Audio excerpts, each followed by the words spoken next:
Bonjour à toutes et bienvenue dans Il était une fois le cinéma, votre podcast où on parle de cinéma et aussi un peu de série, mais ce soir on n'est que dédié à une chose, on reste fidèle. On va rester fidèle qu'à une seule chose, chers amis, chers auditeurs, chères auditrices, justement le cinéma. Le cinéma est dans son grand soir, le cinéma est là pour fêter son top 10. Et oui, excusez-moi avant pour toutes les personnes qui ont été présentes sur le live, parce que ça a pas mal coupé à cause de petits problèmes justement de connexion internet, ça peut arriver. Donc là, on part avec beaucoup de joie, en espérant que maintenant, ça part clean, pas de problème de connexion, tout va bien, les choses vont bien, les choses vont marcher, les choses vont aller en avant Guingamp pour la meilleure des choses qui peut nous être possible. Donc du coup, on se retrouve, on espère juste une chose, c'est que vous avez bien profité de vos fêtes de fin d'année. Les fêtes de fin d'année, que vous avez bien profité de la dinde offerte par nos aînés, parce que bien sûr nous sommes pauvres, nous pauvres chômeurs, nous pauvres petits travailleurs, justement à profiter justement de nos aînés qui gagnent plus d'argent que nous pour pouvoir manger un peu mieux justement que des pâtes et du jambon.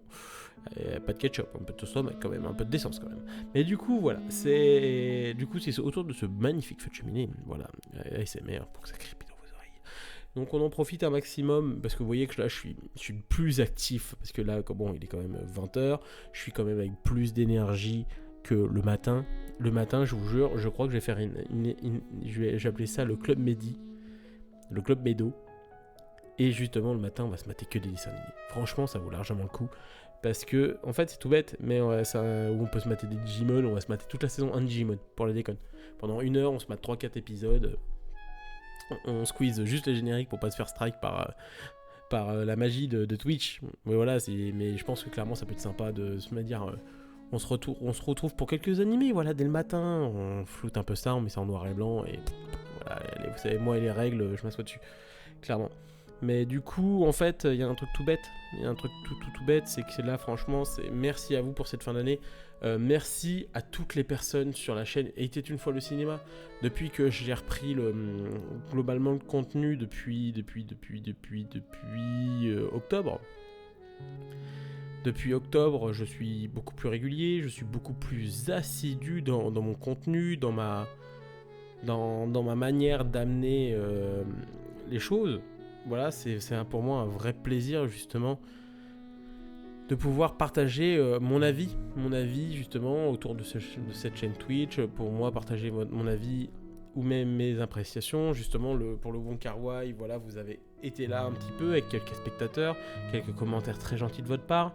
Il y a de plus en plus de likes, de petits likes, et on arrive à une petite communauté. Voilà, on arrive à 270 abonnés et ça grimpe encore, ça monte encore, et franchement ça fait super plaisir. Notre chaîne a enregistré 32 400 vues sur les derniers jours. J'ai pris plus de vues ce mois-ci que surtout, je sais pas ce qui se passe, hein. Mais vous me donnez, continuez d'arrêter. Je vais développer tu ne sais pas quoi regarder. Là, j'ai lancé le premier épisode. Ouais, il marche pas trop, bon, c'est dommage. Mais c'est un contenu que je pense qui peut plaire. Donc, on va continuer à le persévérer et on va continuer à pousser. Mais voilà, les visionnages, ça monte. Il y a au moins quelques heures, voilà. Et les mondes d'abonnés, on a eu des pics. Par exemple, 16 abonnés, 3 abonnés. Voilà, on continue à monter au fur et à mesure. Et ça fait super plaisir. Donc, de continuer à amener la voix des Médoholdiques du côté de cette sainte terre pour pouvoir justement pleinement profiter justement avec vous de toutes ces bonnes choses qu'on a à faire. En tout cas, c'est un vrai plaisir de vous savoir justement à mes côtés et pour profiter de ce top 10. Alors, comment ça va se passer le top 10 ? Personnellement, j'aurais aimé avoir d'autres top 10. Est-ce que vous êtes chaud qu'après on se regarde quelques petits top 10 à côté ? On va juger un petit peu. Non, on va pas juger. On juge pas les autres. J'aime pas juger les autres pour un truc tout bête. En fait, c'est que simplement chaque top 10 est différent. Moi par exemple, il y a des films que on verra sur la liste Sens Critique, voilà, qui met les grands films de cette année, critiques. Et les grands films qui ont bien marché en salle, enfin les gros films aussi, et clairement il y a des films cette année, moi ça a flanché en fait. Il y a des films, vous allez me dire, mais comment ça se fait, c'est pas dans le top, t'es pas un vrai cinéphile, mais c'est de la calomnie. En fait il y a des films que j'aime, il y a des films que vous aimez sans doute pas, donc franchement tous les avis sont dans la nature. En tout cas, sachez une chose, moi je suis très très très content de pouvoir profiter ce vendredi soir avec vous, que vous soyez toujours plus nombreux sur les lives, que vous soyez toujours plus actifs sur les lives, que vous soyez, mettez-moi un petit commentaire, faites tourner la barre des commentaires qu'on s'amuse, et justement moi c'est toujours un plaisir de pouvoir profiter avec vous pour discuter musique, discuter justement avec cette envie de profiter justement de chaque moment, chaque chose qu'on peut en fait. Moi c'est un vrai plaisir de savoir que maintenant sur les lives je commence à vraiment m'y habituer. C'est un truc que je prends vraiment goût au fur et à mesure du temps. Alors avant j'étais pas très à l'aise, donc voilà, c'est des choses qui globalement moi me faisaient un peu flancher parce que j'étais pas très à l'aise. Aujourd'hui c'est quelque chose, donc maintenant le micro je commence à être très très très habitué. Et franchement c'est un vrai plaisir putain d'être avec vous quoi. C'est savoir qu'il y a des gens qui m'écoutent en rediff ou là en live, ça me fait toujours plaisir. Donc, est-ce que vous, après 6 minutes, est-ce qu'il s'étend un Médo, il serait temps que tu lances quand même le top 10 ? Oui, tout à fait. Vous avez tout à fait raison, il est quand même 20h20, t'arrives avec du retard parce que t'as des problèmes de connexion, on veut le top 10. On veut le top 10. Alors, avant de lancer le numéro 10, je vais vous parler de justement cette place de numéro 10 qui a eu un très très très très très long storytelling tout le long de cette année. Même pas en fait tant que ça, parce qu'il y a qu'un film quasi qui est resté jusqu'à la semaine dernière. Parce que du coup, jusqu'à la sortie du mercredi 20 décembre, mon top 10 n'avait pas bougé depuis un moment. À l'exception de quelques films qui sont rajoutés vraiment sur un film, je crois, sur la fin d'année. Et du coup, derrière, j'ai vu que j'en ai fait bailler encore d'autres. Je vous avais vu, hein. J'ai pas besoin de voir, hein, vous voyez. Hein. Mais c'est pas parce que je bouge pas que forcément vous voyez rien. Mais du coup, voilà. C'était tout bête en fait, c'est vraiment vraiment tout bête. Ce film. C'était Mon crime de François Ozon, qui est une comédie que moi perso m'a fait hurler de rire. Je trouve très juste dans son sujet, dans sa manière d'aborder la chose, et très très très très intéressant. Ça joue bien, c'est bien filmé, c'est bien cadré, ça raconte un sujet contemporain dans une époque justement où la place des femmes était très très très très très très très très très compliquée. Et là c'est bien parce qu'en fait du coup on est sur quelque chose de constant et du coup derrière ça marche vraiment vraiment bien. Grosse joie. Du coup derrière, je pensais pas qu'un film pouvait décrocher et il y a un film, voilà, certains tu peux me dire oui mais t'as eu ça sur le cœur et tout ça et là ça fait une semaine mais il est toujours là, il est toujours dans le coin de ma tête ce film là depuis que je l'ai vu. Est-ce qu'il aurait mérité quelque chose de plus haut ? Peut-être. Est-ce qu'il aurait aimé quelque chose de pas à sa place ? Non, je pense pas parce que clairement ça a été un vrai coup de cœur. Pourquoi ? Parce que c'est un film qui parle de sport.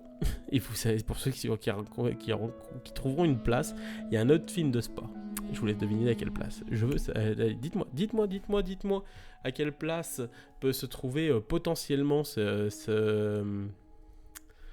petit top, ce petit film justement un autre film de sport et ce film de sport à 10e position, c'est un film qui parle de football. Et pour ceux qui savent, je suis un amoureux de football. Alors ne comptez pas dessus, à moins que je fasse du JV sur Football Manager et je suis très mauvais comparé à mon coloc qui lui arrive à faire de très bonnes choses avec le club qu'il a. Mais ça peut être rigolo à faire. Et je suis très mauvais en gestion de club. Moi c'est un truc qui... J'arrive pas à gérer le truc. Sur TEW, sur le catch, je me débrouille vachement bien. Aussi, voilà, donc grand fan de catch, grand fan de football américain, fan des 49ers de San Francisco depuis très très très très longues années. Et voilà, c'est un sport que j'ai pratiqué pendant très longtemps. Et c'est toujours un plaisir pour moi de profiter de ce sport qui me touche. Et le football, le soccer... C'est un film justement, qui en parle très bien et justement d'une chose que je trouve magnifique qui s'appelle le Beautiful Game. Et je parlerai pas du Beautiful Game parce que je vais vous montrer l'affiche. Il s'agit de une équipe de rêve réalisée par nul autre que Taika Waititi. Taika Waititi, vous savez, tout ce qui sait, réalisateur néerlandais qui a explosé depuis quelques années avec notamment il a fait des films notamment du côté de la Nouvelle-Zélande jusqu'à Vampire en toute intimité qui l'a propulsé en avant. Il a été parce que gros bouche à oreille en festival. Derrière Thor Ragnarok qui le met vachement plus en avant, qui remet Thor, enfin pour moi un des rares bons films Thor. Jojo Rabbit qui derrière amène le sujet de la Deuxième Guerre mondiale sous une nouvelle forme avec Kawatiti en Adolf, hein, c'est pas lui, hein, c'est un autre. Et du coup, derrière, il repart avec Thor Love and Thunder. Excusez-moi encore, qui est un pur film de commande, hein, faut pas se leurrer, hein, il l'a fait, il l'a fait, oh vas-y, après derrière on fait vite off pour ce que j'ai envie de faire. Et une équipe de rêve, qui arrive, du coup avec ce pitch où c'est une équipe, l'équipe de Samoa d'Amérique, une équipe nationale qui se prend 31-0, j'ai regardé le match, parce que je l'ai vu, hein, il est sur YouTube de mémoire. Et franchement, c'est ouf. Et justement pour la Coupe du Monde 2022, c'est-à-dire quand même, pour oublier, c'est-à-dire en 2011, ils amènent un nouvel entraîneur justement pour pouvoir empêcher plus de désastres. Et du coup, le mec se retrouve à une équipe à faire progresser avec ça. Et quand je parle du Beautiful Game, je pense à ce merveilleux livre. Qui s'appelle Beautiful Game, écrit par Romain Moulina. Alors pour ceux qui sont... Alors je sais qu'il n'y a pas tout le monde qui est fan de football autour de moi.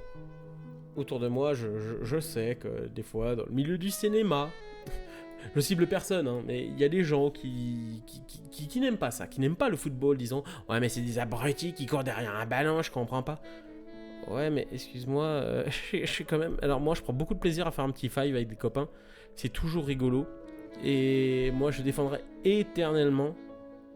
Je resterai, je vais le dire, hein, j'ai pas peur, éternellement un défenseur du football sur certaines choses. Certains qui me disent, oui, mais c'est des footballeurs, ils aiment pas ça et tout ça. Non. Le football, en fait, c'est un sport où, quand tu es jeune... Alors certains gagnent beaucoup d'argent, on l'utilise à bien mauvais escient, malheureusement c'est la vie, c'est tout temps il y a eu des gens qui l'ont bien utilisé l'argent. Je pense qu'Antona qui lui a investi, tout ça, il vit tranquille. Mais clairement... Ok, je vais avoir une petite notice, demain salle à 10h. Ok mon lot, si tu m'entends, demain ok pour la salle à 10h, moi ça me va. Pour la 4ème séance en jambes, ça va être la douille. Oui, toujours du sport. Pile à ce moment-là, vous voyez, le karma, le sport, j'en reçois un message d'un pote. Voilà, c'est magique. Donc du coup, moi je défends. En fait, c'est des jeunes qui sacrifient leur carrière. Et autant que ce soit dans le sport, tu donnes tout pour ton sport. Tu donnes vraiment tout pour ton sport. Et c'est tout bête en fait. En te donnant autant pour ton sport, tu passes à côté de plein de choses. Alors certes, tu vas gagner suffisamment d'argent pour derrière avoir un train de vie meilleur pour toi et ta famille. Mais clairement, c'est aujourd'hui, alors qu'on me dise que le foot notamment est surmédiatisé. Vrai. Est-ce que les acteurs les footballeurs sont trop payés ? Moi, je dis juste que le marché est dérégulé de partout. Il ressemble plus à rien le marché. Et tout simplement, ces gens-là, en fait, les footballeurs sont des sportifs, voilà. Et justement, il y a dans le livre de Moulina, ce qui est très intéressant, c'est qu'il s'attarde à d'autres sportifs, qui font partie de l'équipe, par exemple l'équipe afghane, l'équipe irakienne, l'équipe de plein de pays justement où le football est folklorique, où c'est pas que ça manque de talent, où c'est manque de contexte, de possibilités et justement de jouer. Par exemple, dans son livre, il y a une histoire très touchante sur la victoire en 2007 de l'équipe irakienne en Coupe d'Asie. Voilà, l'Irak, surtout 2007, voilà, c'est encore sous guerre, voilà. Et l'équipe d'Irak a réussi peut-être pendant une journée ce que les États-Unis n'ont jamais réussi en 10 ans de guerre. Voilà, bon, là c'est moi un peu le côté politique, mais au moins les mecs en gagnant l'équipe d'Irak, alors que les mecs sont éparpillés de partout, hein, parce que techniquement ils jouent pas à domicile. Les mecs sont des joueurs de division 4, 5, 6, 7 et anglaise, ou dans d'autres coins du monde, Suède et tout ça. Les mecs vont jouer pour leur équipe nationale de leurs parents et tout ça. Les mecs je crois c'est eux qui ont eu des problèmes de passeport, où ils ont dû tout contourner, ils ont dû faire toute une magouille pour passer. Et du coup derrière, c'est ça qui est magnifique, de se dire que ces gens-là ont pu jouer une phase finale de Coupe du Monde, de Coupe d'Asie, et gagner une coupe et rendre un pays en paix pendant au moins une journée. Alors que le conflit était à son paroxysme, était pas mal en 2007 encore. Mais du coup, et moi quand je revois une équipe de rêve, c'est ça. C'est le Beautiful Game.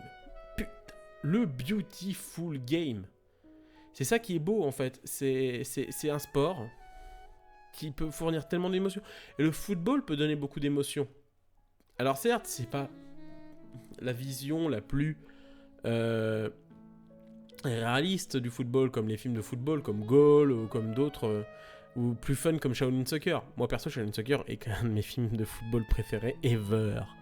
Mais en fait, ce film me touche beaucoup par rapport à toutes les thématiques qu'il a, c'est-à-dire la culture. C'est-à-dire ces gens qui ont une culture. Tu arrives dans un pays, il y a une culture. Et c'est très intéressant. Je pense notamment au personnage de Shaya, où moi j'ai vu quelques tweets et tout ça disant ouais bah c'est woke le compagnie. Non, c'est clairement expliqué, c'est dans leur culture, c'est normal chez eux, c'est une culture qui s'amène justement, c'est des pays qui ont leur culture et comment ils ont évolué avec le temps, et c'est des choses qui se respectent. Et justement, comment le personnage de Fassbender va arriver avec sa façon de faire très à l'européenne, très rigide, ses problèmes de vie. Et derrière, il va s'adapter, il va aimer cette société, il va aimer justement les gens avec qui il va vivre. Et c'est ça qui est intéressant. Comment il va vivre en communauté avec ces gens et en faire pleinement partie. Et permettre justement le but de cette équipe, justement, qui est très positif. Hein, parce que c'est vrai que dans ces pays-là, si vous y allez, notamment la Nouvelle-Zélande et tout ça, c'est pour ça que d'ailleurs Waititi joue un prêtre, c'est à mourir de rire, il fait l'intro et après il suit derrière. C'est vachement drôle. Et derrière, bah, c'est quand même un film, voilà, où on passe un très bon moment dessus.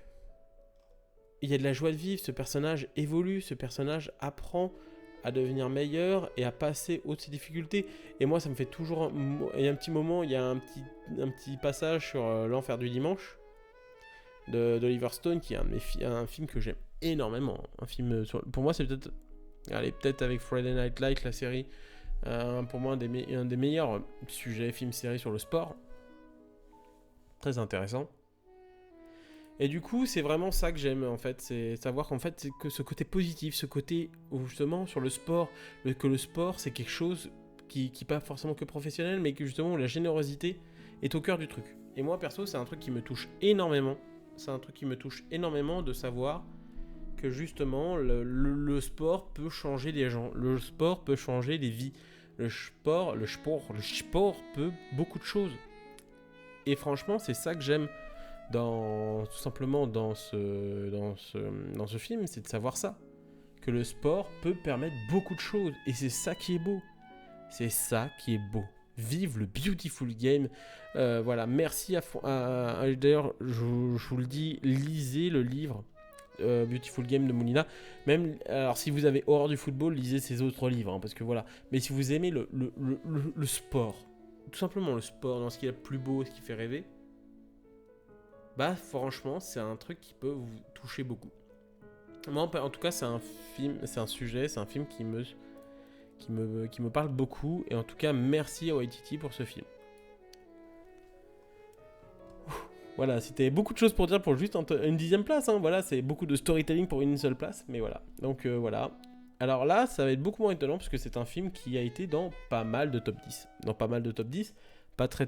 En soi, pour moi, pas très étonnant pour un film de Stakabi, pour un film justement de ce genre-là et d'une maîtrise comme ça. Il s'agit de Killer in the Flower Moon de Martin Scorsese. Pourquoi j'arrive pas à afficher ? Bon. Ah, j'arrive. Petit problème d'affichage. Bon, en attendant, on va continuer un petit peu. Je vais trouver une autre affiche. C'est... Voilà. Hop. Killer in the Flower Moon. Voilà, c'est les aléas du direct. Pas prise de tête, on se prend pas la tête. Les gens, franchement, dans la vie, il y a plus important. C'est non, c'est un live. Voilà, là, une belle affiche. Tac, on se la règle ça, on se la calibre un minimum. Voilà, avec le titre, on coupe un peu la tête de deux. Voilà, ouais, bon, même s'il aurait pu avoir la tête décapitée quand même dans le film, voilà, donc hop, on replace ça bien. Et voilà, Killer on the Flower Moon. Killer on the Flower Moon, les gens. Alors, c'est pas nouveau en soi, c'est-à-dire, moi, c'est un film que j'ai quand même beaucoup apprécié. Comparé à mes amis où on a eu des débats pendant très longs, on en a marre des films de 3 heures, on en a marre, putain, c'est long, ça raconte pas grand-chose et tout ça. Mais moi, je trouve que c'est un film qui raconte énormément de choses. Énormément de choses sur déjà le sujet en lui-même, c'est-à-dire cette population afro-américaine qui a réussi à vivre justement de son pétrole, qui se fait bouffer par justement cette population arriviste, justement très américaine, justement de se dire que qui veut s'approprier le pouvoir sur ce peuple, justement toutes les ressources, quitte en se mariant avec et en les tuant derrière. Le mariage, dans l'histoire, l'a bien prouvé, que c'est des fois la meilleure chose, justement, pour s'acquérir un territoire ou quelque chose, et après leur mettre une balle dans la tête, c'est toujours quelque chose de plus efficace. Mais globalement, Killer on the Flower Moon raconte beaucoup de choses. Ce personnage de De Niro, très manipulateur, qui fait tout pour dire « Regardez, je suis aimé de ces gens-là, j'aime ces gens-là, je veux leur aider ». Ouais, alors voilà, en les tuant, en les rendant malades, et voilà. Et surtout, moi je pense à Lila Galstone, qui est extraordinaire dans le rôle, justement, où elle a pour moi un charisme de fou. Et justement, la magie aussi de... Là, justement, pour moi, c'est elle qui brille de mille feux pendant le film. C'est pas forcément DiCaprio. DiCaprio, on sait que c'est un bon acteur. C'est un film, justement, c'est un film où, justement, où il joue, je pense, de manière un peu plus intéressante sur une chose. C'est-à-dire qu'il joue un personnage très vulnérable. Alors certains vont dire, oui, mais il a déjà fait de jouer vulnérable, genre un Gatsby et tout ça. Oui, mais c'est pas la même vulnérabilité parce qu'il joue quand même un personnage un peu débile. Un peu débile, c'est-à-dire un mec qui n'a pas conséquent, en fait, qui n'a pas conscience de tout ce qu'il a au-dessus de lui et qui est très intéressant. Et justement, et tu mets ça derrière avec un réalisateur comme Martin Scorsese qui derrière arrive avec ce qu'on lui doit, et notamment, on l'oublie toujours que le cinéma est un art du collectif. Très important, parce que la politique des auteurs, à un moment, quand vous me la mettez tous les coins de rue, vous me cassez les couilles à me dire non, il y a un chef-op derrière, il y a un très très très bon chef-op derrière en plus. Il y a un très bon chef-op, il y a notamment il y a des décorateurs qui ont réussi à sublimer ça. Il y a notamment comment il s'appelle déjà le chef-op, j'essaie de l'avoir. Je crois que c'est Rodrigo Prieto qui a notamment bossé avec Alfonso Cuarón attends, je regarde ça, qui a fait Argo derrière et pas mal de films, voilà, The Irishman justement, parce que voilà, sur les il a fait combien de films avec Scorsese d'ailleurs? C'est la question que je me pose, parce que Scorsese a fait quand même beaucoup de films, mais il a fait jusqu'à quand? Parce que c'était son chef-op pendant très longtemps, il est un chef-op pendant très longtemps. Est-ce que sur Hugo Cabret c'était déjà lui? Non, c'était Robert Giverson encore déjà sur ce moment-là. Encore, faut se dire, c'est un réalisateur qui en fait, il garde 3-4 fois, en général c'est un peu ça chez Scorsese, il garde 3-4 fois un chef-op, 2 fois, 3 fois, et après il change en général, il arrive, il fait un ou deux films, il varie en fait sur ça, et c'est très cool de savoir que c'est un chef-op qui évolue énormément avec lui. Là, il a été très longtemps avec son ancien chef-op, je viens de voir, parce que notamment qui a fait After Hours, La Passion du Christ, voilà, la couleur de l'argent.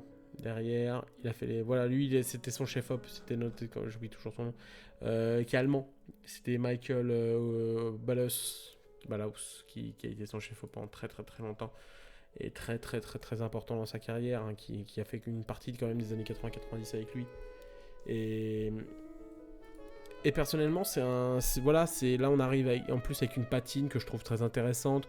Il revient un peu à du néo-western, parce on est pour moi vraiment post-western, parce que le western se situe pour moi jusqu'à une certaine période. Là on arrive presque au niveau de la guerre mondiale, mais on a toujours ce côté fataliste comme du western, justement, avec cet aspect là d'amener presque ce côté, cette vieille civilisation où en fait on a l'impression d'avoir quitté le western, mais on l'a jamais totalement quitté, et même quand les Indiens sont civilisés et tout ça, on leur met quand même des balles, quoi. C'est ça qui est horrible dans ce film, et c'est que c'est magnifiquement joué, les thématiques sont très très intéressantes, ça prend le temps, et ça flore avec l'homme fantastique, notamment avec la culture indienne, et DiCaprio et Lily Gladstone qui jouent, qui ensemble nous font croire vraiment l'amour, et que ce personnage en fait qui est malheureusement tourmenté de DiCaprio parce qu'il veut la bonne grâce de son oncle, mais à la fois il est amoureux de cette femme, ce qui est toujours compliqué.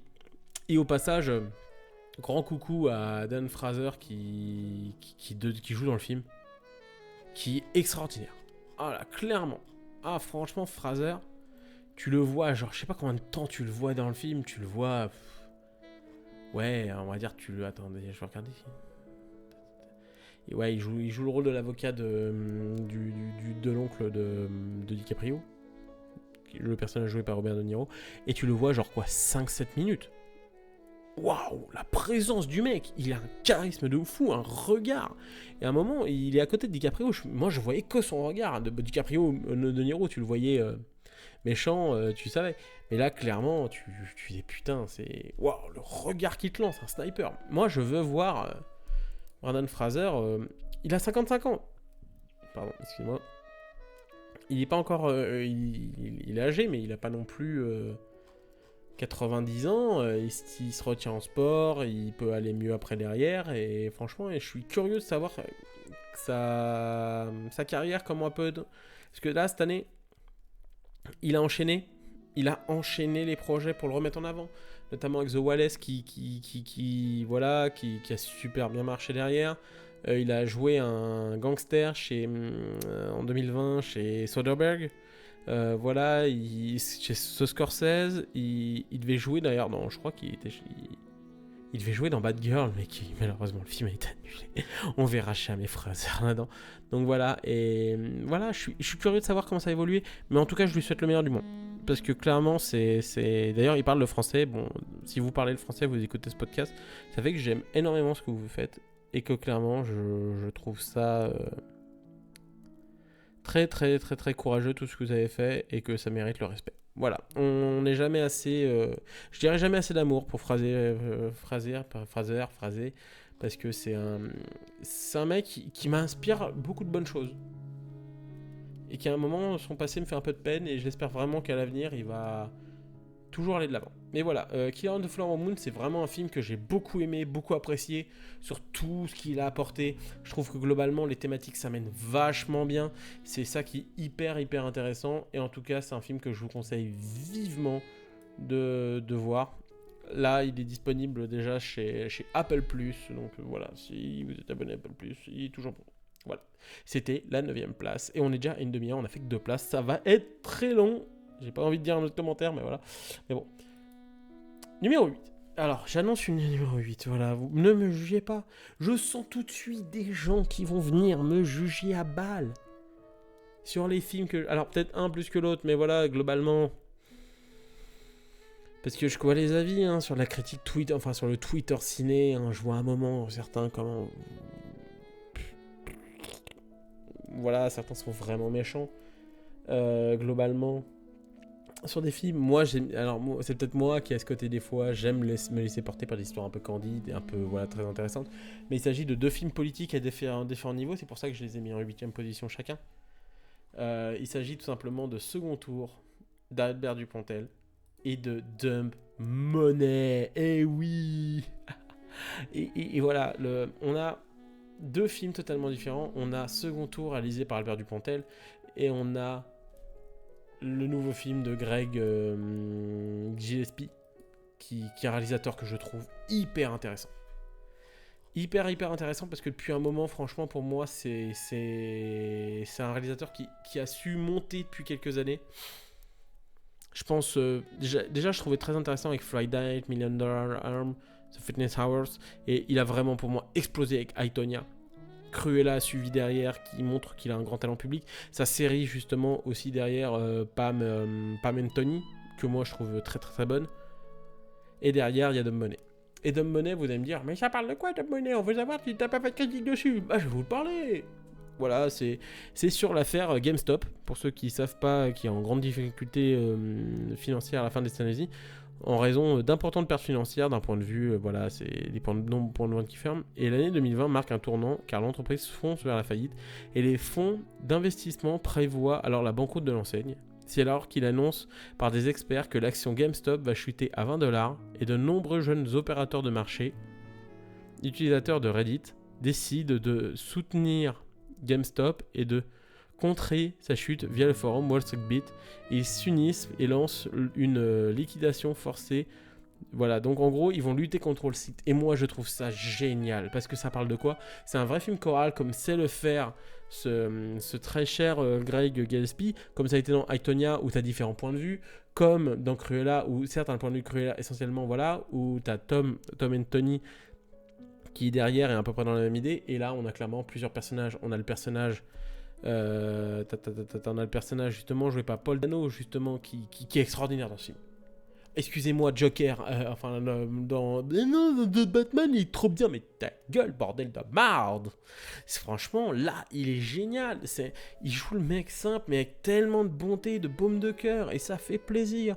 Avec derrière, tous des personnages qui sont tous géniaux. Je pense à Pete Davidson, qui est génial. Vincent Onofrio, qui est aussi génial. T'as comment ça s'appelle, elle qui jouait, putain, elle jouait dans Atomic Betty, Ugly Betty, putain, j'oublie son nom. America Ferrera, voilà, ça me revient. Qui a aussi joué dans Barbie d'ailleurs. Et derrière, en fait, c'est ça qui. Elle est tellement remplie de vie, remplie de joie, et derrière, des petites jeunes justement qui investissent, qui croient au truc. Et en fait, moi, ce que j'aime bien, c'est vraiment un film qui marche déjà sur des prolos, tu vois, qui vont lutter contre le système, qui vont faire un doigt d'honneur et qui vont dire voilà le système, on l'emmerde, on va aller contre le système, on croit à ce qu'on fait et on va y aller jusqu'au bout. Et justement, ils sauvent GameStop, ces gens ont pu vivre de gagner de l'argent, et derrière, bah en fait, ils ont niqué Wall Street. Ils ont niqué Wall Street, bordel la marde. Et c'est ça qui est bien. Ils ont réussi à contrer le truc, ils ont réussi à leur mettre. Et ça, c'est beau, parce que c'est une histoire vraie. Les mecs ont décidé de dire fuck off, franchement, et c'est ça qui est beau.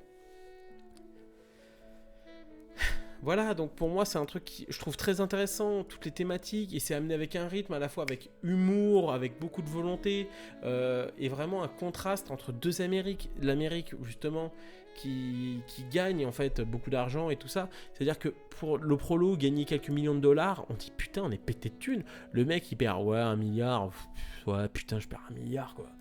Il est dégoûté bien sûr, mais forcément les sommes sont tellement importantes, et aujourd'hui dans un monde aussi, là je parle un peu, c'est plus mon avis personnel, mais quand t'as un monde aussi dérégulé, où t'as un monde où tout va à droite, à gauche, sans comprendre, on te parle de pognon à droite, à gauche, sans savoir où aller, c'est franchement, c'est quelque chose que je trouve franchement qui me touche en tant que petite personne du bas, qui veut tout simplement vivre, et qui derrière, bah, je trouve que ça marche. Le film marche globalement, et moi ça me déroute de le voir dans pas beaucoup de top. Alors je sais pas si certains sont pas sensibles à ça, mais dites-moi s'il y a des gens qui sont pas sensibles à ce film, s'il y a des films qui n'ont pas été touchés, parce que moi c'est des trucs qui me touchent. Et en plus merci à Burt Baxter justement, le monteur justement, qui est notamment le monteur de Fincher, qui a monté The Killer aussi d'ailleurs. Voilà, et qui franchement gère un max. On sublime jamais assez le travail des monteurs. Les monteurs méritent le respect, les monteurs méritent beaucoup de choses. Une pensée aussi à son chef-op, voilà, qui est très jeune aussi, lui, qui perd seulement depuis quelques années, et franchement, ça fait super plaisir. C'est...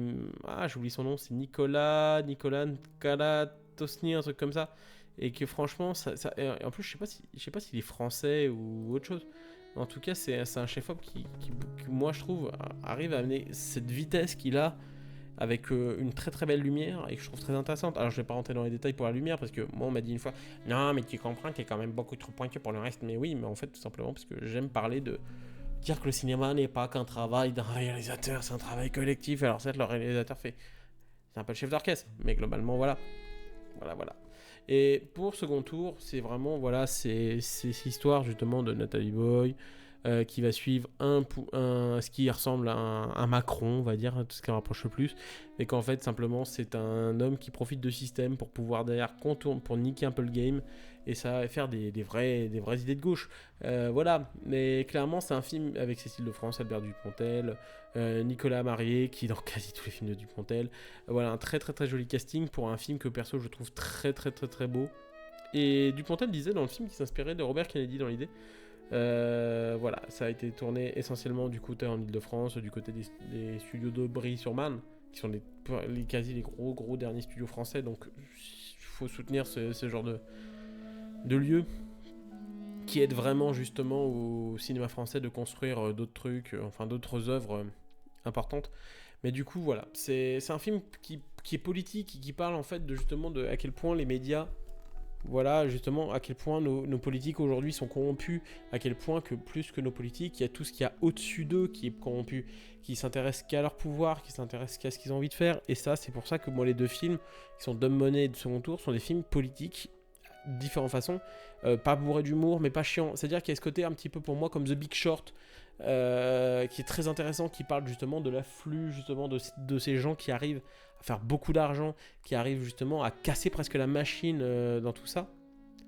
Et perso, je trouve ça très intéressant de comment c'est amené, comment les choses se font, et voilà, c'est des films que je trouve très justes et qui me parlent de la politique sans me prendre pour un con, et avec beaucoup de bonnes choses. C'est un film que j'ai beaucoup aimé, et franchement, merci pour ce joli top. C'est belle 8ème place. C'est des très belles 8ème places. On a une demi-heure déjà, putain, ça va être long. Hein. J'espère que vous avez prévu du popcorn pendant tout le long de ce live. Equalizer 3 pour la 7ème place. Et certains vont me dire, Equalizer 3 mais Médo, tu deviens complètement con. C'est quoi ce film de merde que tu nous mets? Equalizer 3. Une franchise dont tout le monde se branle. Eh ben, vous savez quoi? Moi, je suis pas d'accord avec vous parce que je vais vous dire une chose. Alors, il a fait des bons films. Il a pas forcément fait que des bons films. Mais je suis un grand... J'aime beaucoup le travail d'Antoine Fuqua, qui est un réalisateur très intéressant. Qui a explosé avec notamment Training Day, qui a derrière fait plutôt des bons films. Je pense déjà l'Equalizer, je trouve qu'en termes d'action, on retrouve vraiment cet ADN de film d'action à l'ancienne. Je pense à Rage au ventre, qui est plutôt pas mal. Voilà, c'est un réalisateur qui est très loin d'être attachant, dont on oublie beaucoup le travail. Alors certes, c'est pas un grand réalisateur, c'est pas le mec du sommet, mais c'est un réalisateur que je trouve très honorable, qui a de très bonnes idées, et pour moi, qui a fait peut-être pour moi l'une des meilleures scènes d'intro de l'année, notamment avec cette Equalizer 3, où il te présente Denzel. Déjà, tu me mets Denzel. Moi, tu me mets Denzel comme ça, je suis en mode, oh putain, il est beau le con. Oh là là, il a la classe. Oh là là, il parle bien. Oh là là. Ah, et si vous me mettez en plus la VF, alors en VO, STFR, oh là là, je suis tout émoustillé. Mais par contre, vous me le mettez en VF là, avec sa doublure là. Oh, mamma mia. Oh mamma mia, avec la voix de... comment il s'appelle c'est Robert non, c'est Robert McCall, c'est le nom du personnage. C'est Emmanuel Jacami.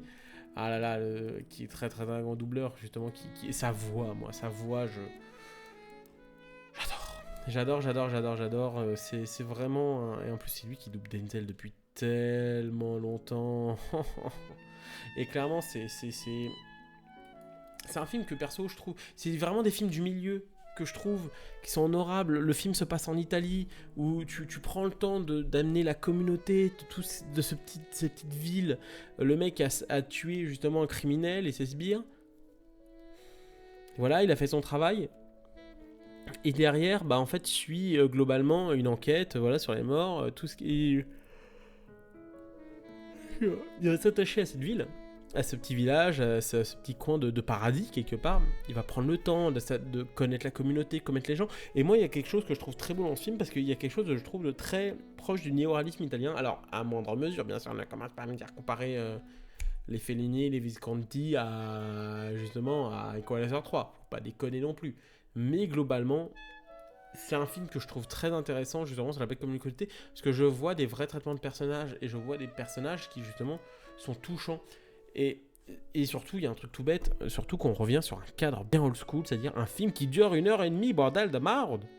Parce que clairement, à part Equalizer, à part Killer on the Flower Moon, moi les films de 3 heures, de plus de 2 heures, 2h15 grand max, ça commence à me péter les noobs. Pourquoi ? Parce que tout simplement, à un moment, voilà, ça te prend du temps et tout ça. Alors ça va me dire, ouais, mais tu vas au cinéma de ça. Oui, mais avant, il faisait des films d'1h30, 1h40, un peu moins de 2 heures. Moi, quand mon père il allait au Cinoche, bon, vous allez pas me dire c'est pas le même level à l'époque, quand ils allaient voir des Steven Seagal, ils allaient voir des Van Damme, ils allaient voir des films d'action comme ça à l'ancienne ou bien old school, les films, t'avais une histoire simple. Et justement, moi, c'est ce que j'aime dans Equalizer 3, c'est une histoire simple. Et c'est peut-être pour ça que je vais me faire des ennemis. J'ai préféré Equalizer 3 avec un film qui n'est clairement pas dans le top, qui est Mission Impossible 7.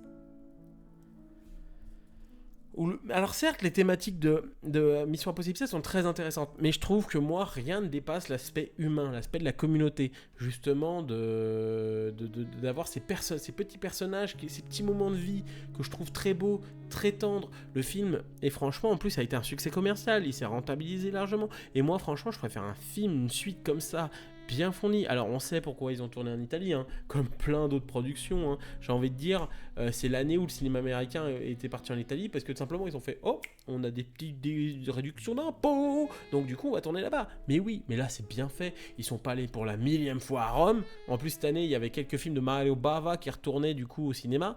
Moi je suis allé les voir et franchement Rome je l'ai poncé dans tous les côtés. Et là franchement j'ai envie de dire c'est bon, Rome j'y suis allé une fois. J'y retourne une fois, j'ai même pas besoin de la carte, je sais tous les coins de la ville grâce au cinéma.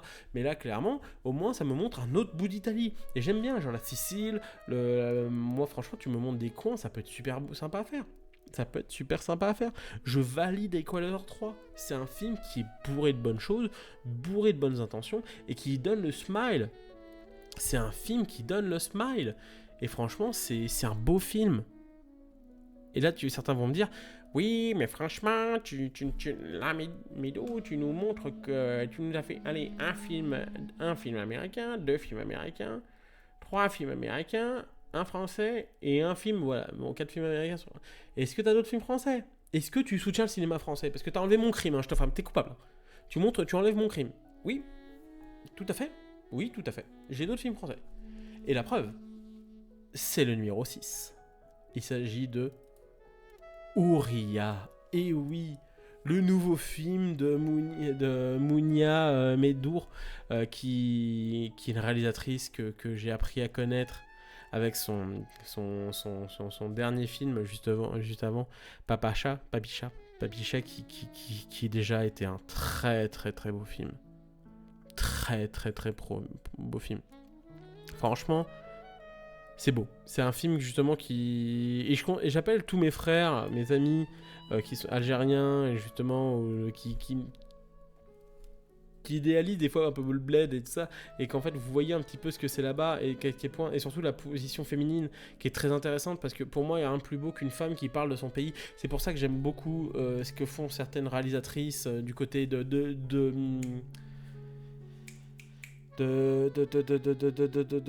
l'Inde, justement, du côté de l'Iran, et ces réalisateurs aussi qui parlent de la situation féminine aussi, parce que bon, les femmes aussi en parlent, mais les hommes aussi peuvent en parler, parce que forcément d'une autre ton, d'une autre façon de faire, et c'est très intéressant de se dire que, justement, de montrer la situation dans ces pays, et de montrer qu'en fait, c'est très compliqué. Et certains vont me dire, Ouria, ça parle de quoi? Bah oui, ça parle de quoi? Bah, ça parle tout simplement de Ouria, qui est une jeune danseuse talentueuse qui vit à Alger. Le jour, elle travaille en tant que femme de ménage, mais la nuit, elle participe à des paris clandestins. Une nuit, Ouria remporte une somme d'argent folle, mais elle se fait agresser par un homme nommé Ali et se retrouve à l'hôpital. Cet événement traumatisant brise ses rêves de devenir ballerine. Ouria doit alors accepter son nouveau corps et retrouver un sens à sa vie. Et justement, c'est un très beau film sur la reconstruction, justement jouée par une magnifique Luna Koudry, justement qui est resplendissante dans ce film et qui joue très très très bien. Et là, qui franchement nous offre une magnifique prestation, là où elle est totalement libre justement de faire tout ce qu'elle a envie, justement. Déjà qu'elle est dans Papicha, elle est magnifique. Elle est magnifique. Bon, dans les Trois Mousquetaires, je ne vois qu'elle parce que moi je la trouve superbe. Mais justement, elle a des personnages très très forts et très intéressants, justement, sur cet aspect de se dire justement que ils peuvent évoluer. Justement, c'est des personnages justement qui sont brisés par la vie et qui derrière amène justement cette volonté justement d'amener plus de choses dans sa vie, justement de pouvoir se reconstruire, parce que justement c'est tout l'aspect justement dans un pays où c'est très compliqué, où il y a pas mal d'injustices. Moi perso j'y suis allé qu'une seule fois, en Algérie, grâce à une amie. Et globalement, moi, j'ai vu certaines choses. Voilà, mais c'est un vrai. Alors, c'est un pays, justement, des fois, où il y a une chaleur, il y a quelque chose de différent. Voilà, quand tu y vas, c'est comme moi pendant très longtemps, j'ai fait Maroc, Tunisie, alors surtout en vacances, voilà, avec ma maman, qui justement, parce que du coup, c'était un peu nos vacances, c'était le coin où c'était pas cher, voilà, on y allait, et franchement, c'est toujours un plaisir, justement, moi, je kiffais pas spécialement être à l'hôtel, je kiffais aller en ville, voir les gens, découvrir les marchés, négocier avec eux, parce que c'était tout un délire, et c'est ça qui, en fait, qui est magnifique, c'est des rencontres que tu peux faire, justement, que la vie là-bas, comment elle est, et en fait, c'est quand tu vas dans ces pays-là, à quel point tu vois que la vie est différente, et justement, comment tu t'inspires à t'imprégner de cette culture. Mais que dans cette culture, il y a aussi des fois des contextes où certaines femmes, en tant que femmes, c'est très compliqué dans certains pays. On l'a vu par exemple dans certains films comme La Nuit de Moria, enfin La Nuit de Massad, le film iranien, voilà, réalisé par celui-là qui a fait la loi de Téhéran, qui est un femme qui parle très bien de la situation des femmes, à quel point c'est compliqué dans ces pays-là d'être une femme, et à quel point c'est très très très très très très compliqué. Et voilà, c'est un film que je trouve très juste sur ça, ce personnage qui justement veut se relever de sa peine, de sa souffrance et de tout ce qu'elle a enduré. Et c'est un film que moi perso m'a fait beaucoup pleurer, qui m'a fait beaucoup ému. Alors, niveau l'émotion pure, moins que certains d'autres, mais très très très fort quand même. Et ça montre que le cinéma français, moi, c'est des œuvres que justement, je veux qu'on amène ce genre d'œuvres. De se dire, regardez ce qu'on peut faire, c'est-à-dire de montrer aussi d'autres pays. C'est pour ça qu'il y a un film un peu plus tard qui reste pas qu'en France. On peut rester un moment en France, mais à un moment, il faut voir un petit peu ce qu'on a de l'autre côté d'autres pays à qui on a une histoire. Et à quel point c'est important justement de savoir communiquer avec eux de manière sage et de manière responsable. Et là, justement, dans ce film, le fait très bien. Et à quel point c'est un beau film. Je remercie franchement encore 1000 fois justement Mounia Moudir et justement Xavier Gans qui est aussi son producteur sur le film de nous avoir amené cette œuvre. Franchement c'est beau, c'est beau, c'est beau. Apparemment en plus là je viens de voir juste sur la Wikipédia. D'ailleurs que là je viens de lire, je savais pas si la diffusion du film Ouria reste incertain car les films abordent des sujets sensibles, peuvent rencontrer des difficultés à être diffusés dans le pays. La réalisatrice Monet s'exprime à sa déception quant à une sortie dans son pays d'origine, bien que la production ait trouvé un distributeur algérien. Son premier long métrage, Papicha, n'a jamais été projeté dans les salles de cinéma en Algérie. Voilà, donc tristesse, parce que je pense que ça pourrait... Je sais pas, hein, je dis ça en tant qu'avis extérieur, il n'est pas à prendre argent comptant, mais simplement que ça peut être très intéressant que, en fait, un peu comme en Iran ou ces films-là, qui sont difficiles d'accès parce que justement ça touche à certaines valeurs et à certaines choses très compliquées. Donc il y a des sujets sensibles. Donc voilà, c'est comme en France, tu as des sujets sensibles on ne veut pas amener les films, on ne veut pas les... Ou parce que même idéologiquement, il y a des films, c'est compliqué. N'est-ce pas, très cher Godzilla pas Godzilla d'Edward, des films La King Kong et tout ça, non, le dernier qui est sorti, qui a le droit de séance, alors que le film a coûté 10 millions de dollars, 15 millions de dollars, alors putain, les effets spéciaux claquent, alors que tu vois le dernier, tu vois Ant-Man, tu fais... Oh, mon dieu. Donc voilà, Ouria, c'était un vrai coup de cœur, et on va passer au numéro 5, qui est Reality. Alors Reality, personne n'a entendu parler. J'ai vu quasi personne en parler sur toutes les critiques et tout ça. Le film a fait quand même, pour un film indépendant qui a quasi aucune visibilité énorme et tout ça, il a fait quand même 124 000 entrées, ce qui est quand même pas mal, des fois plus que certains films français, je dis ça, je dis rien. N'est-ce pas, hein, un certain film que j'ai détesté cette année, hein, mais c'est un film en fait qui tourne autour de l'affaire de Reality Winner, qui justement c'est une affaire très très très très compliquée justement, où elle se fait, où il y a des agents des agents du FBI qui perquisitionnent sa maison, et justement ça a amené justement sur des questions sur les renseignements gouvernementaux, l'accusation d'ingérence russe dans les élections de 2016. Et c'est hyper intéressant de savoir en fait comment ça s'est passé, certaines choses qui sont très intéressantes. Et du coup, en fait, c'est un film notamment avec comme actrice Sydney Sweeney. Sydney Sweeney.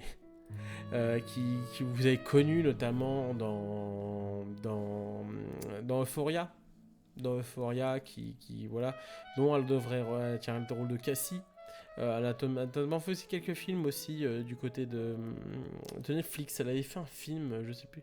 Elle a fait des épisodes pour aussi The Handmaid's aussi. Voilà, Handmaid's, que moi perso, qui est une série que j'ai pas encore. Voilà, il y a tellement de trucs. Elle a fait The Wire, qui est un film pas très bon, mais un film que je trouvais plutôt intéressant sur une idée très voyeuriste, moi qui me fait un peu triper. Donc voilà, et voilà, il y a quelques films où, justement qui vont sortir avec elle, où elle tient, elle avait joué dans Elle avait joué dans What's Up in a Time in Hollywood. D'accord, bah je savais pas. Attends. Oui, elle avait joué, putain, elle avait joué dans Under the Evil Lake, je savais pas ça. Putain, elle avait joué aussi dans The Ward de Carpenter.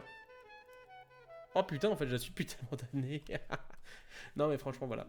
Mais voilà, depuis 2018, elle a commencé à avoir un petit bout de carrière et... Alors certes, elle a moins bon que Zendaya. Hein.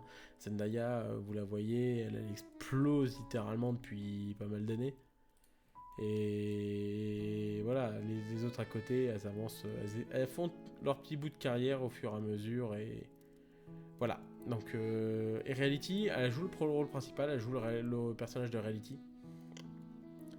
Et justement, c'est un film qui est très intéressant sur beaucoup de choses. En fait, c'est un film qui n'est pas un film d'enquête, justement, qui dure 90 minutes, puisque le film dure vraiment 1h22, et quand je dis que cette année, il y a beaucoup de films qui sont dans mon top, c'est des films qui ont duré moins de 2 heures, et franchement, ça fait du putain de bien. Et du coup, le film, en fait, est très simple. C'est-à-dire qu'en fait, quotidiennement, on va avoir des moments de vidéos d'archives, on va avoir des sons d'archives, on va à un moment avoir des glitches assez intéressants pour dire est-ce qu'elle dit la vérité, est-ce que le montage nous montre une vraie réalité, est-ce que c'est une vision de réalité, est-ce que ça s'est vraiment passé, est-ce qu'elle a censuré des dires, est-ce que... Et dans la manière globale dont ça a été fait, le film pour l'instant, le film est un tout petit budget, hein, mais c'est un film qui est très intéressant sur une chose toute bête, de se dire que le film, justement, a amené quelque chose de très intéressant. C'est est-ce que elle dit la vérité. Et c'est un film que, justement, la fin dit certaines choses très intéressantes. Pour en fait, juste de se dire, est-ce que c'est vrai? Est-ce que ça s'est vraiment passé? Est-ce que les choses se font? Est-ce que les choses sont amenées d'une manière réelle? Est-ce que là, il n'y a pas eu déformation? Est-ce que ce moment de vie d'histoire est vrai? Et c'est ça qui est intéressant. C'est ça qui en fait pour moi, ce qui fait que Tina Setter, la réalisatrice, a fait quelque chose de très intéressant. Justement, et c'est justement un truc limite un peu punk dans la manière. Justement de te décortiquer l'histoire et de te dire est-ce que c'est vrai? Est-ce que chaque chose que tu as vue est la réalité, ou c'est sa réalité, ou est-ce que tu es sur la réalité des archives? C'est quelque chose qui est très intéressant. C'est un film où j'ai vu quasi personne en parler cette année sur le YouTube Game.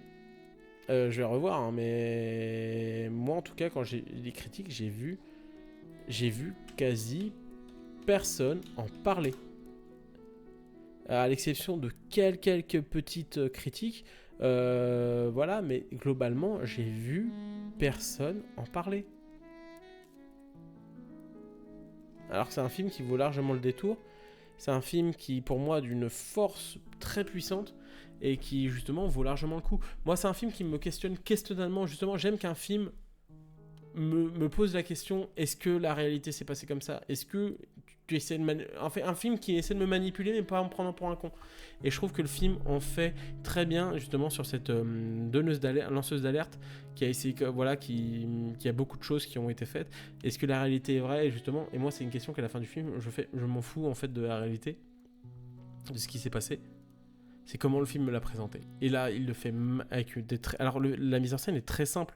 C'est beaucoup plein de fixes. Le jeu est très étrange parce que justement, t'as toujours l'impression d'avoir une distance perpétuelle avec les personnages. Et qui fait que ça prend beaucoup de temps pour se lancer. Mais quand ça se lance, par contre, ça s'arrête jamais. Et c'est ça qui est intéressant. Donc, Reality est un film qui vaut largement le détour. Et je vous le conseille vivement. Parce que moi, franchement, c'est un film qui m'a fait beaucoup de plaisir. Va suivre On va arriver au port du top 4. Attention, parce que là, on va enchaîner 2 films français d'affilée. Oh, incroyable. Incroyable. Incroyable. Attends. Médo, t'as déjà 2 films français. C'est-à-dire que t'en as 4 cette année. Et ouais. La preuve, faut pas aller chercher des fois les films les plus chers, les films les mieux. Moi, je vais vous parler tout simplement d'un film qui m'a beaucoup, d'un réalisateur déjà que je trouve très intéressant parce que là, il est quand même à son 3e film. C'est un réalisateur que je trouve dont j'espère beaucoup de choses derrière vont pouvoir lui permettre d'avancer, le permettre justement d'aller toujours plus loin, de progresser. Je pense il s'agit de Mathieu Turi, qui justement a fait notamment Hostile et Mésandre. Donc pour ceux qui sont fans de cinéma de genre, vous savez qu'on va parler de Gueule Noire. De Gueule Noire, qui est un film que je trouve génial. Génial. Clairement, franchement, ces 2 derniers films, moi, c'est pas des films qui ont été dans mes tops, mais c'est des films que j'ai trouvé très intéressants.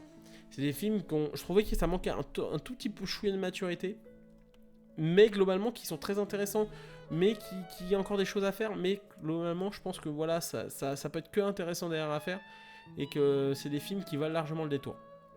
Et Gueule Noire, je vois une maturité dans le ton, dans la manière d'être, dans la manière de faire, qui fait, moi perso, j'adore, et du coup ça... Gueule Noire, du coup ça parle de quoi ? Parce que j'avais fait une petite vidéo toute petite dessus, mais pourquoi Gueule Noire j'aime bien ? Parce que simplement ça parle simplement de notre histoire un peu de France aussi, voilà, sur les mineurs. Les mineurs, en fait, quoi de mieux justement de dire que t'as des mineurs, t'as des galeries souterraines, t'as plein d'endroits justement intéressants où tu peux faire justement des personnages justement qui sont attachants, qui sont bien ancrés, même des fois même des fois détestables un personnage qui est d'un racisme, mais certains vont me dire ouais, mais moi j'ai vu un commentaire disant ouais, mais j'ai vu un peu trop de personnes rigoler justement dans la salle et tout ça. J'ai envie de dire mec, te sens pas visé, il y a toujours des gens qui vont rigoler sur ça et tout ça. Moi il y a le personnage est tellement détestable à des moments qu'en fait, on peut rire de la connerie des gens aussi des fois. Mais clairement, Gueule Noire, c'est un film qui est très intéressant sur déjà l'aspect historique, justement de nous montrer comment travailler ces mineurs, et tu y rajoutes derrière du fantastique avec une créature totalement Lovecraftienne dans l'idée. J'aime pas utiliser le terme Lovecraftien parce que je trouve qu'on l'utilise à tour larigot, mais là vraiment une créature vraiment Lovecraftienne et justement avec des personnages très intéressants qui nous montrent à quel point c'est un métier dur, à quel point c'est un métier physique, et avec justement les personnages justement justement qui ont tu vois les gens marqués par la vie, et notamment ce personnage de Roland justement qui ce mineur quand même bien qui a de l'expérience, qui en a vu les belles d'ailleurs, avec ce personnage d'Amir, ce jeune Marocain qui quitte le pays justement pour aller dans le nord de la France travailler dans les mines parce qu'il a besoin d'argent pour vivre et tout ça. Ça nous montre aussi le côté colonial de la France, à quel point la France était vue aussi comme voilà, un endroit pour vivre de l'argent et tout ça, mais dans quelles conditions de travail tu vas travailler, c'est très compliqué. Voilà, et le personnage de Polo, le gros, vulgairement, voilà. Le personnage de Miguel, l'espagnol, justement, et Santini, l'italien, de montrer que la France, c'était déjà dans les années 50, c'était quand même quelque chose de très monoculturel sur certaines choses. Et surtout le personnage de Louis, qui lance beaucoup de primes racistes, mais vraiment très très racistes. Ah là là, mais en fait, c'est là que j'aime le film. Et c'est là que j'aime le film qui est très intéressant. C'est que le film te ment pas. Et clairement, les gars, on est dans les gars, mes amis féminines aussi, bien sûr. C'est ça qui est intéressant, c'est que le personnage est raciste. Mais on est dans les années 50. Dans les années 50. On n'est pas dans la France de putain de 2023. T'avais des mecs qui étaient racistes. Et que franchement, tu n'avais pas encore tu étais dans les 30 Glorieuses, tu étais encore dans la France de la Libération, tu es encore dans la forêt de la Libération, tu es encore justement de plein de choses qui fait que il y a encore les choses de la politique du pays ont changé aujourd'hui, globalement sur plein de choses. mais qu'à l'époque c'était normal pour eux, parce que c'est comme ça qu'ils parlaient, c'est comme ça qu'ils voyaient les gens, et c'était des choses. Alors je dis pas qu'aujourd'hui certains non, il faut pas tolérer ça comme ça, mais en fait c'est important de se rappeler, justement, moi je suis quelqu'un qui dit faut nous montrer avec beaucoup de réalisme comment les choses, les gens parlaient comme ça pour une seule bonne raison, parce que si on dénature ces choses là, de nous montrer à quel point en fait les choses vont dire oh pas changé ça, non, mais à quel point les choses ont changé. Si tu mets les choses clairement dans le cambouis d'une époque, ça te permet de voir à quel point les choses ont pu évoluer d'un point de vue de mœurs et tout ça. Et au passage, là je parle beaucoup de l'aspect humain, historique sur certaines choses, mais clairement aussi il y a le côté fantastique où le film prend son temps, avec beaucoup justement de petites pistes, voilà, et la créature tout pas en image de synthèse dégueulasse. Bonjour Ant-Man encore, hein, excuse-moi, hein, Modoc, je m'en suis toujours parmi, hein, c'est un des nanars de l'année avec les potes. Quoique Rebel Moon aussi, gros nanar, hein, franchement, on a passé 2 heures à se taper des barres tellement que c'était nul, mauvais. Nardine, c'était mauvais, clairement. Et du coup, la créature de la crypte, elle est toute en image réelle. Voilà, alors il y a côté, ouais, on voit que c'est du plastique et tout ça, mais globalement, c'est ce que je trouve cool, c'est que Clément, cette créature, au moins, tu peux la sentir, tu sens le mal qu'elle fait, le dégoût qu'elle amène. Et surtout, en fait, ce qui est très intéressant, c'est aussi d'être dans ces cryptes, justement dans la pierre, justement savoir qu'il n'y a aucune issue.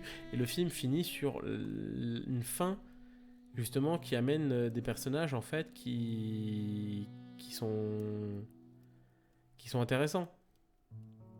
Qui sont intéressants, et justement de se dire que chacun ont leur raison d'être là, chacun ont dans le passé. Ils ont tourné du côté pas très loin de chez moi, une dizaine de kilomètres.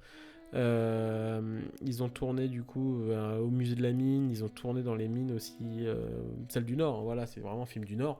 Et c'est un film qui a plutôt bien marché, alors que la critique est mi-figue, mi-raisin sur le film, mais moi j'ai beaucoup aimé, et moi je sais que ça a été le top 1 de mes potes, donc clairement, franchement, moi je dis bravo à eux, parce que, et en plus la photographie tente des trucs, il y a une angoisse permanente, il y a, voilà, alors certes c'est pas le film le plus subtil, mais c'est un film que je trouve fait beaucoup de sincérité, et très très très très très bien fait sur tout ce qu'il entreprend. On va aller du côté toujours de la France. Alors on a voyagé quand même en France, on est parti avec Auria, on est du côté de l'Algérie, du côté de second tour, bon on est resté quand même très en France, mais on a vu un peu les campagnes, donc c'était cool. Et du coup là on va tourner du côté de Farang, de Xavier Gans. Et oui, Xavier Gans, putain, je me suis dit, en fait, j'ai eu du Pascal Logier, j'ai du Bustilo Mori qui ont été mes tops, mais depuis très longtemps j'ai jamais mis film de Xavier Gans. Et bah voilà, le trio la bande des trios de French Fryer a mis son top, j'ai mis, enfin non, voilà, dans mon top. Voilà, donc du coup, Farang, c'est un film que j'ai aimé, que j'aime d'amour.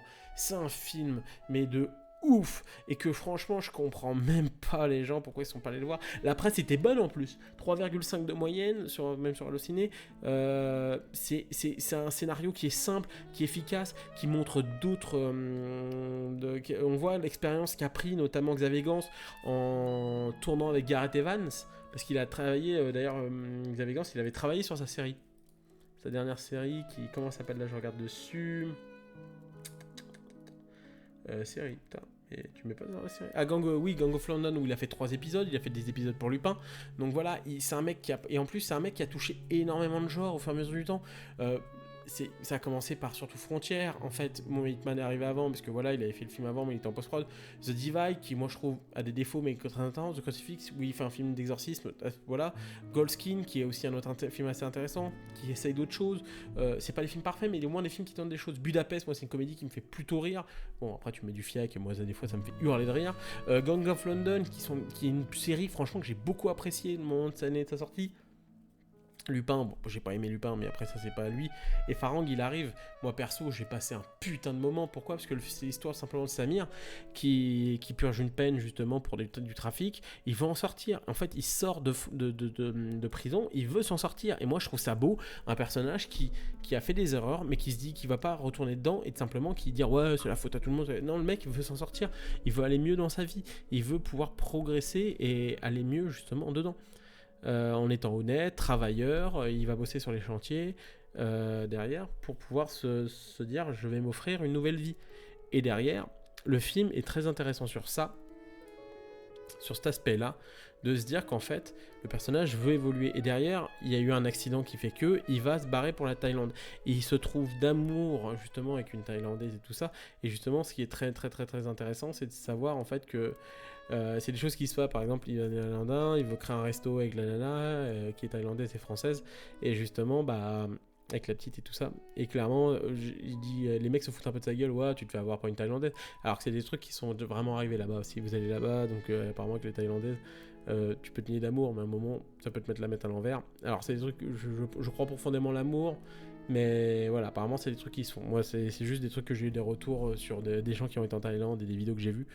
Ça existe, donc voilà. Mais justement, mais au moins dans le personnage, c'est un truc qui marche justement sur un truc. C'est que cette profonde histoire d'amour marche parce que c'est des petits trains de vie. Il y a un côté un peu Terrence Malick-esque dans la manière d'être. Très vraiment cinéma français, très cinéma réalité sur le début.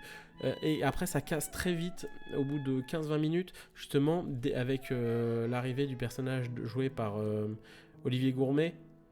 Qui arrive et qui justement va casser le truc, où là on va rentrer doucement dans de l'action, mais de l'action putain à la Gareth Evans, et là moi j'adore, c'est violent, c'est radical, c'est vraiment, ça y met pas par la dentelle, ça saigne, ça y va au peupon, ça va dans tous les sens.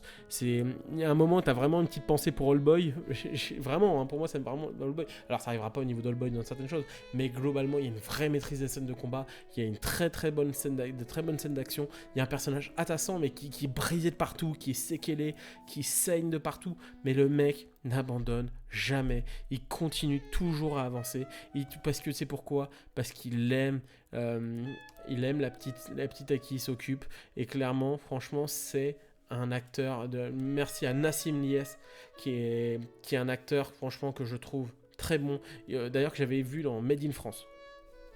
J'avais oublié, qui a aussi été dans Kodansha de Bostilo Mori, donc je pense qu'ils ont filé le numéro. Il a été dans Overdose de Olivier Marshall aussi. Mais voilà, clairement c'est un très très très jeune talent que je trouve très très intéressant, et que moi perso j'ai adoré. Il a un regard, il a une musculature, il a une dégaine, et franchement moi j'adore. C'est un film qui franchement pour moi vaut largement le détour. Farang, c'est un film qui est fait pour moi d'une vraie bonne sincérité. On voit, pour moi c'est presque un film de maturité de Xavier Gans. Alors il est encore jeune, Xavier Gans, il a encore beaucoup de choses à nous offrir, hein. Il a que 48 ans, putain il est Dunkerque, j'avais zappé ce détail, mais clairement bah c'est beaucoup de choses qui sont très intéressantes, et qu'à un moment bah les choses vont s'amener, les choses vont évoluer, et franchement je suis vraiment content pour Xavier Gans, qui nous montre avec un film de 5,4 millions d'euros qu'on peut tout simplement nous faire voyager, nous montrer d'autres choses, et à quel point certains, en fait, qui nous parlent de choses, mais sans justement contexte sociaux, mais sans les problèmes en fait qui vont avec. En fait, pas les problèmes qui vont avec, mais tout simplement qui ne font pas des caisses. Oh, regarde la misère, oh, regarde la peine, mais en fait, qui va avec une vraie justesse dans ce qu'il fait. Voilà, c'était le numéro 3. Et là, Misanthrope. On attaque direct le dur Misanthrope. Et oui, on revoit encore Shailene Woodley qui a été justement dans Dumb Money, qui joue la femme justement, qui est plus secondaire, mais elle aussi, hein, qui a drivé depuis pas mal d'années justement. Moi, vous savez, ça fait presque quand même depuis là, ça fait très longtemps que moi je la connais. Je l'avais connue dans une série en 2008. En 2008, une vie secrète d'ado, où en fait elle joue une gamine qui tombe enceinte, et du coup t'as 5 saisons où elle doit gérer sa vie, et voilà tous les problèmes que ça va amener. Et du coup voilà, c'était une série que moi j'avais bien aimé la première saison, je trouvais ça cool. La deuxième saison, après voilà, ça devient un peu voilà, c'est une série que j'ai perdu en cours de route, mais globalement c'était une série que je sais pas pourquoi je suis tombé dessus, j'avais continué à l'époque, mais c'est comme ça que je l'ai connue, et elle m'a marqué comme actrice, que je trouvais très juste, et elle avait un regard très tendre, et voilà, beaucoup de sensibilité dans le regard. Et là elle a un rôle principal, et je vais me dire putain, elle a que 32 ans. Elle a un an de plus que moi, putain. Et du coup, elle joue une jeune patrouilleuse de la ville de Baltimore. Il y a un sniper qui fait une tuerie de masse. Et en fait, elle va tomber sur quelque chose de très intéressant. En fait, sur ce personnage, en fait, sur comment ce personnage a l'esprit torturé. À quel point. Et c'est pas pour rien que le terme misanthrope est utilisé pas que pour le personnage du tueur, il est utilisé aussi par le personnage justement des Eleanor, qui a ce côté très compliqué en relation justement avec les gens, où il y a qui a ce côté où la sociabilisation c'est quelque chose de très compliqué. À quel point des fois tu peux détester l'humanité, tu as mépris de l'humanité, en fait pas tu n'aimes pas les gens, mais tout simplement qu'à un moment l'être humain est tellement pourri, les politiques sont tellement pourries, parce qu'en fait du coup par exemple le personnage veut travailler tout ça, mais il y a leur travail qui est perturbé par les politiques, par les médias, et qui fait qu'en fait toute la masse ne fait que les gens ne peuvent pas, tu te mets à détester ces gens en fait. Et c'est pour ça que et surtout le discours de fin du personnage du tueur, qui moi perso m'a beaucoup touché, parce que sur certaines choses qui est très intéressante, c'est de savoir en fait à quel point c'est quelque chose qui est très très très actuel, de dire à quel point on peut détester cette humanité. Il y a toujours eu des gens qui aimaient pas les gens et tout ça globalement, mais c'est en fait ce qui est intéressant, c'est à dire en fait à quel point on peut détester ce monde, détester les gens. En fait, t'as l'impression que les gens ne veulent que du mal, alors qu'on est bon. Il y a des gens qui sont bons de nature et qui ont juste envie d'être bons avec les autres et qui malheureusement, par ce monde, se prennent des coups, beaucoup trop de coups, et qui se mettent vraiment à détester ce monde. Et en fait, c'est... Du coup, voilà, et au point que tu deviens antisocial, t'as une peine qui se trouble, et en fait, c'est pour ça que ce personnage est très intéressant, et Eleanor est un peu moins important, mais a ses problèmes aussi. Elle a ses problèmes psychologiques, elle a ses problèmes d'addiction aux médicaments, ses problèmes sociaux. Et c'est ça qui est intéressant. Et en fait, c'est ça que je trouve très juste, justement, dans ce polar, sur comment il amène les choses, et à quel point les gens peuvent souffrir de l'intérieur, et que c'est une peine qui est très très très réaliste et qui marche très bien. Pour moi, c'est peut-être le film de flic le plus intéressant que j'ai vu cette année. Et c'est un truc que moi, perso, je trouve pas français. Est-ce que je trouve ça dommage en France qu'il n'y a pas de film sur ce genre-là, de montrer qu'à quel point tu as un personnage qui peut être justement qui dans la peine la plus horrible, la peine justement qui t'amène des arrois, et qui est des gens qui vrillent. Et il y a des sujets très intéressants, et justement ça parle de beaucoup de choses sur l'Amérique. Le rapport au serial killer qui est quand même très intéressant, parce que Manhunter l'a déjà fait avant sur plein de trucs. À quel point aujourd'hui on idolâtre certains serial killers, à quel point justement la peine psychologique, les problèmes de la police, les problèmes de moyens, de tout, de beaucoup de choses. Et en fait c'est très intéressant, c'est un film qui est très complet, c'est un film moi perso qui a été top 1 pendant très longtemps, jusqu'à que je découvre le premier de ce classement. Mais c'est un film que je vous conseille vivement, déjà pour son casting. Je connaissais pas du coup tout le travail qu'avait fait Daniel Swanfron, qui justement qui est un réalisateur que perso je connaissais pas, ou très très peu. Il faudrait que je m'attarde sur Les Nouveaux Sauvages, qui est un de ses premiers films, parce que le mec a quand même pas fait de film pendant presque 10 ans. Le film, après il a fait, je pense qu'il a dû faire d'autres trucs en tant que scénariste ou autre chose, mais avec son film il a été en compétition en Palme d'Or justement, il a eu aux Oscars, il a eu nommé meilleur pour le film étranger. Donc voilà, pas mal de trucs. Le mec a galéré et c'est son premier film américain, et il arrive avec quelque chose de neuf, et ça montre une chose aussi très intéressante aux États-Unis, qu'en fait c'est que par exemple, est-ce qu'aujourd'hui c'est pas un problème aujourd'hui? Question que je pose, c'est voilà, parce que j'aime lancer des sujets, des conversations, un peu de comptoir, vous laissez ce que vous voulez dans les commentaires, vous laissez ce que vous voulez dans le chat. Mais en fait, savoir en fait comment les films en fait sont amenés, en fait. À quel point les films en fait, que le cinéma américain a encore des gens qui derrière ont la possibilité de faire avancer le cinéma américain. Dites-moi, après il y a très très peu pour moi aujourd'hui, enfin des jeunes cinéastes américains, parce que bon voilà, qui ont moins de 50 ans on va dire, jeunes entre grosses guillemets, mais voilà, parce qu'on prend plus le temps de développer des réalisateurs, de prendre le développer, qui ont une vision de l'Amérique, qui ont une vision beaucoup plus concrète sur certaines choses. Donc voilà, et tu regardes quelque part, est-ce que c'est pas les étrangers entre guillemets qui parlent mieux de l'Amérique? Là, un cinéaste argentin, est-ce que certaines choses, justement, par exemple, Monet Dump, c'est un Australien, alors certes, voilà, ça reste quand même en occidental d'une certaine façon, mais globalement, est-ce que d'avoir un rapport extérieur et d'arriver aux États-Unis, ça te ramène pas une autre vision de l'Amérique. Un Français qui a une vision de l'Amérique, ça peut être intéressant à amener. Mais après, voilà, ça dépend quel Français. Si c'est par exemple, si c'est pour faire le... comment il s'appelle là, le western tout pourra là, de l'autre, là, j'ai oublié son bon point. Bref, j'avais détesté ce western. Je trouvais là où, clairement, tu prends pour les demeurer. Là où il y a ce côté un peu genre occidental pétant, tu vois. Occidental pétant, ouais, c'était vraiment pas bon. C'est pétant. Voilà, et qui est clairement une vision de l'Amérique en fait qui peut être intéressante. Numéro 1.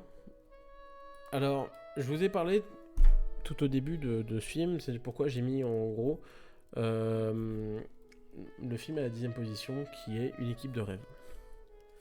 Et là, je vais parler d'un sport que je vois beaucoup moins aujourd'hui, que je pratique un tout petit peu vite fait avec des copains et notamment en mon de ma famille. Parce que c'est un film qui m'a beaucoup touché.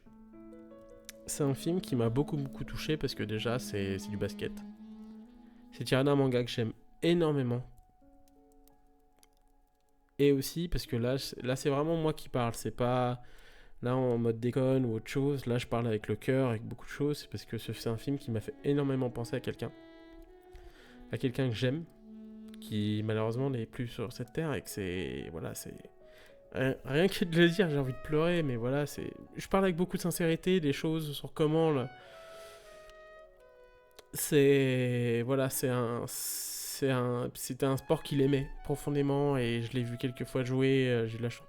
C'est un petit bonhomme qui me manque énormément, que j'aime énormément et qui me manque tous les jours. Et Slam Dunk, c'est un film qui parle de ça. Qui parle de ça, justement, de Ryota Miyugi, qui est le meneur de l'équipe de basket de Shogoku, qui avait un frère, Sota, avec qui il avait 3 ans de plus, qui l'a inspiré son amour du basket. Et justement, en même temps, Ryota, là, il joue les champions interlycées justement de basket. Et le film passe entre moments de vie de Ryota, entre quand il était jeune avec son frère, la perte de son frère, comment il a évolué dans la vie, et le présent avec le basket, le match. C'est un film d'animation. Il s'agit de The First Slam Dunk.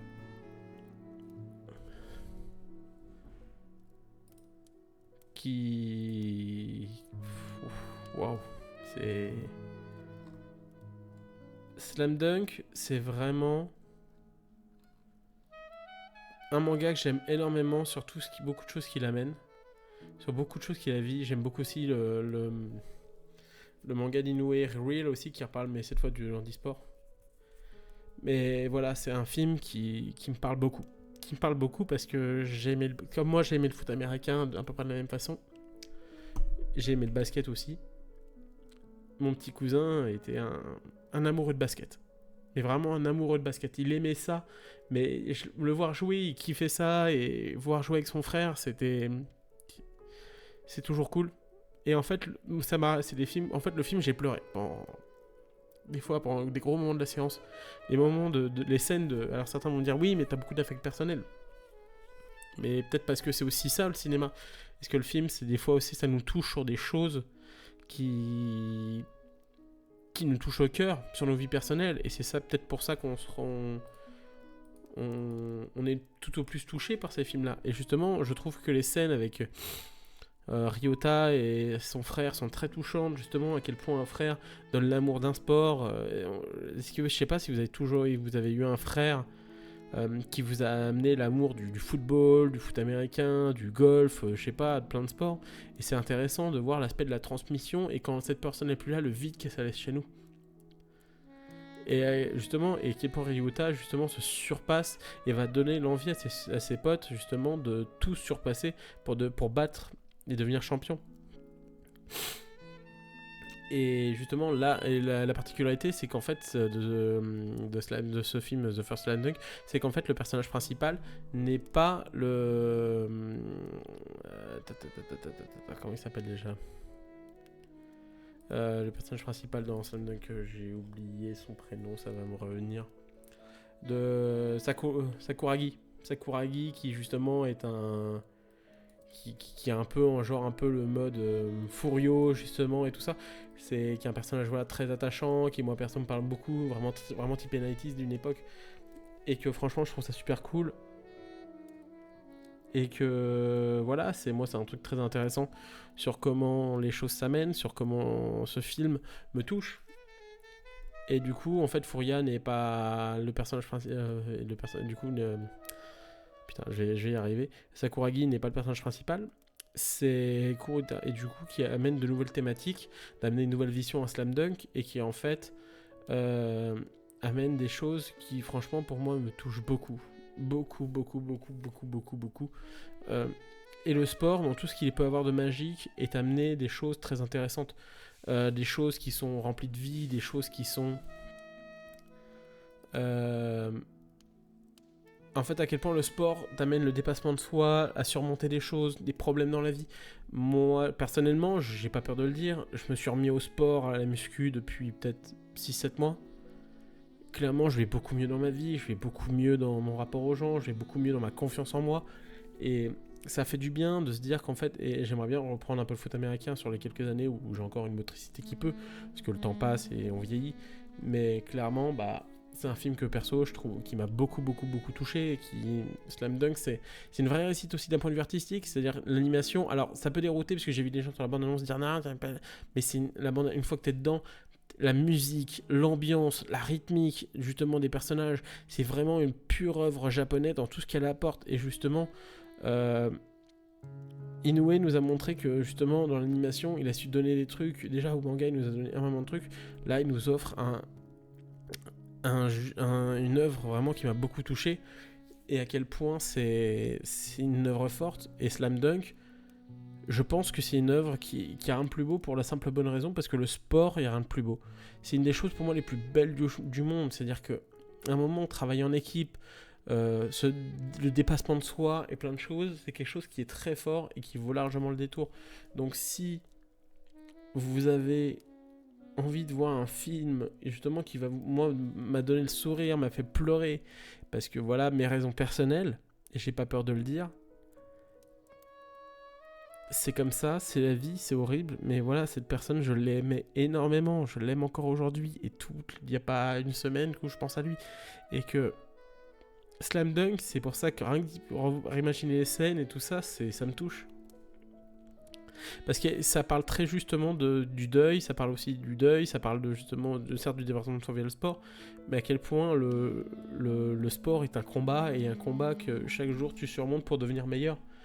Et donc c'est pour ça que regardez putain de Slam Dunk, redonnez sa chance à Slam Dunk, et vous essayez de dire que justement le sport, il y a rien de mieux. Peut-être ça vous donnera envie de vous mettre au basket. Moi, c'est tout bête, hein. Vous allez me dire, ouais, c'est un peu bécasse et tout ça, mais clairement, High Shield 21, c'est un des... Alors, via les histoires de mon oncle quand il faisait du foot américain, mais clairement, je vais dire une chose, moi aussi, ce qui m'a mis au foot américain, c'est grâce au manga High Shield 21, en partie. Pas que ça, mais en partie. Mais clairement, j'ai pris énormément de plaisir à jouer. Au début, c'était dur, parce que voilà, forcément, ça demande une discipline sur plein de choses. Mais quand tu y arrives à jouer, à continuer à jouer et à te perfectionner, c'est toujours un plaisir. Voilà, c'était mon top 10 de l'année 2023. Je vais pas faire la petite liste, on se la gardera pour un peu plus tard dans l'année.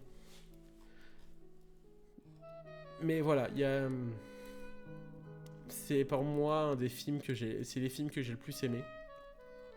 C'est les films qui m'ont le plus touché. C'est les films que je trouve pour moi d'une force et d'une émotionnelle. Et en fait, si je les aime, c'est personnel.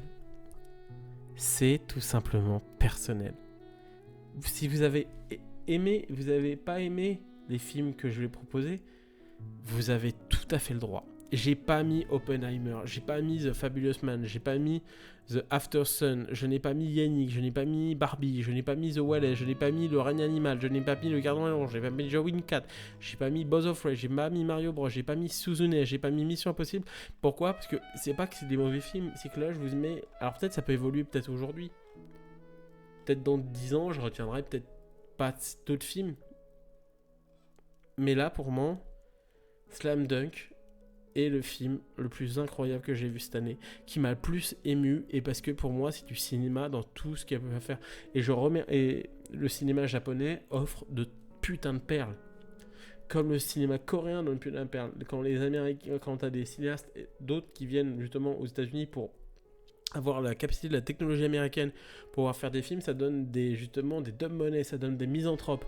En France, on sort un peu de nos carcans, ça peut donner des putains de films intéressants. Donc clairement, moi, c'est des films que je trouve très beaux, très forts, mais c'est personnel. Vous avez le droit de me juger, vous me dire ouais mais c'est un connard, t'as pas mis ça, t'as pas mis ça, mais parce qu'on a tous des sensibilités différentes. T'as des gens qui sont sensibles au sport, qui sont pas sensibles au sport, je suis sensible au sport parce que pour moi, parce que comme dirait un grand sage dans un très grand film, rien ne frappe plus fort que la vie. Si comptez pas dans un bon cogneur, c'est de se faire cogner et c'est d'avancer sans jamais flancher. C'est comme ça qu'on gagne. Et moi c'est ce que j'aime par exemple chez Rocky, c'est pour ça. Donc pour ça, allez-y, sans la moindre hésitation. Kiffez chaque film que vous regardez, et si vous aimez, dites-moi pourquoi vous les aimez, pourquoi c'est des films qui vous touchent, pourquoi c'est des films qui vous marquent, pourquoi c'est des films que vous aimez. Et moi je vous jugerai jamais, juste aimez ces films et dites-moi pourquoi vous les aimez. En tout cas, j'espère que vous avez aimé cette 1h30 d'émission avec moi. L'émission se retrouvera assez rapidement sur YouTube, je pense dès demain matin. En tout cas, merci à vous. Je me suis livré un peu voilà, parce que j'ai pas peur de... Je suis quelqu'un d'entier. Et perdre quelqu'un, des fois, dans la vie, c'est quelque chose de très compliqué. J'ai pas peur de le dire. Et j'aime profondément... J'ai aimé profondément quelqu'un et j'ai pas peur de le dire. Mais globalement, voilà. C'est un film... Kiffez votre vie. Kiffez votre vie, putain. Et soyez heureux. Soyez épanouis. Ne faites pas des mal aux gens. Soyez juste vous-même avec du cœur et de la bonté humaine. Juste une chose pour 2024, juste avancez dans vos vies et essayez de devenir quelqu'un de meilleur. C'est toujours le plus important. Pour vous, pour votre entourage, et pour dire qu'au moins vous laissez sur votre trace le sourire sur le visage de quelqu'un. Je vous remercie à tous. En tout cas, j'espère que vous avez aimé ce live. Je vous dis donc à la prochaine. Portez-vous bien. Ciao.